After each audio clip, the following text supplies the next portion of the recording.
Hello, my name is Nolan, and we will be debating on whether to abolish the death penalty nationwide.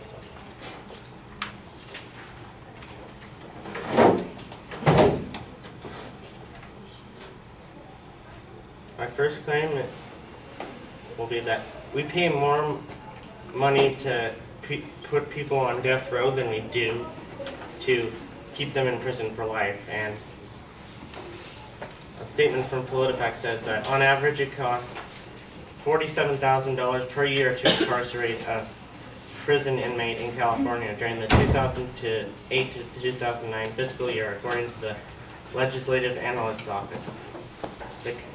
The cost to house a death row inmate, however, is $90,000 more per year for an inmate in the general prison population, said Mitchell. She attributed the higher cost to lengthy and complex death row court cases. Such cases with the death penalty cost $740,000, while cases where the death penalty is sought cost $1.26 million. Maintaining a death row prisoner also costs $90,000 more, as I said. There are 714 inmates on California's death row.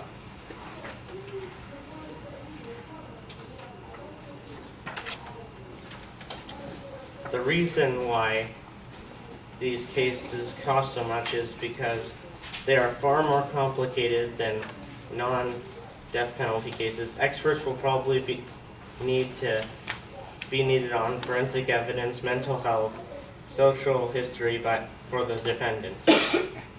Because the death penalty is in question, the jury selection in capital cases is much more time-consuming and expensive.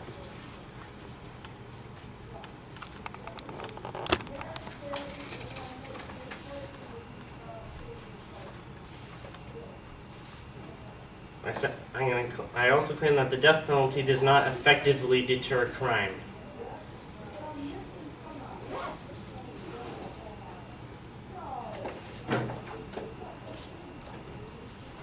The dozen states that have chosen not to enact the death penalty since the Supreme Court ruled in 1976 that it was constitutionally permissible have not had higher homicide rates with the death penalty.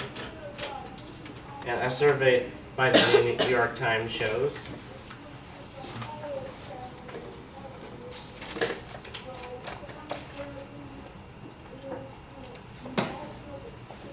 And according to the NC Department of Justice, the state murder rate in the year since executions has stopped. Given this fact, there are no credible arguments that the death penalty deters crime. In fact, most people on death row committed their crimes in the heat of passion while under the influence of drugs or alcohol, or while suffering from mental illness. They represent a group that is highly unlikely to make rational decisions based on fear of future consequences for their actions. The idea that the death penalty has the power to stop murder is naive and clearly proven false by the facts. Studies have shown the death penalty reduces crime have been discredited by rigorous research.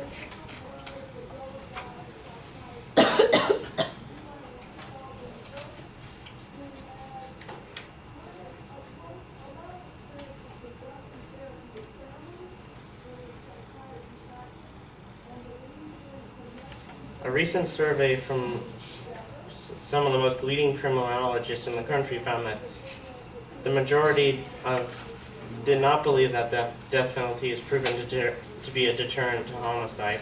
88% of the top criminologists believe that does not act as a deterrent to homicide.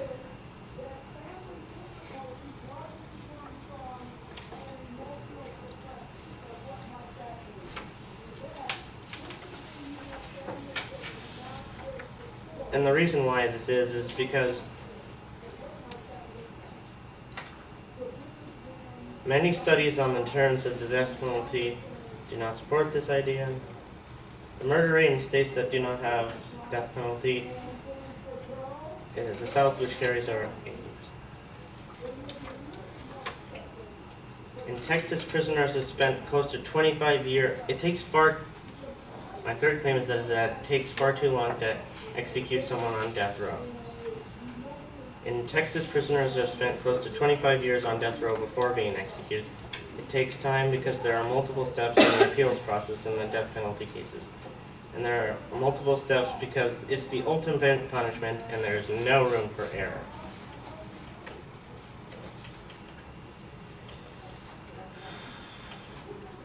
The average prisoner on death row has spent 13 years there, and his odds of growing old in prison and are pretty good. About 3,300 inmates on death row are on death row in the United States. Last year, there were only 46 executions.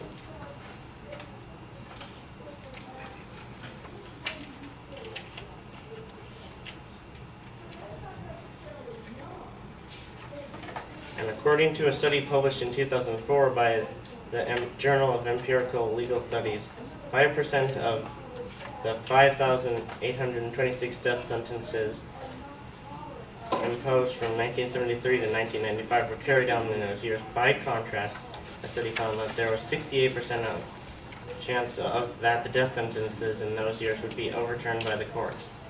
One of the authors of that study was James Lieberman, a professor at Columbia. In an article called "The Overproduction of the Death Penalty," he explained that the capital justice system has gone wrong. It produces too many death sentences and then throws most of them out.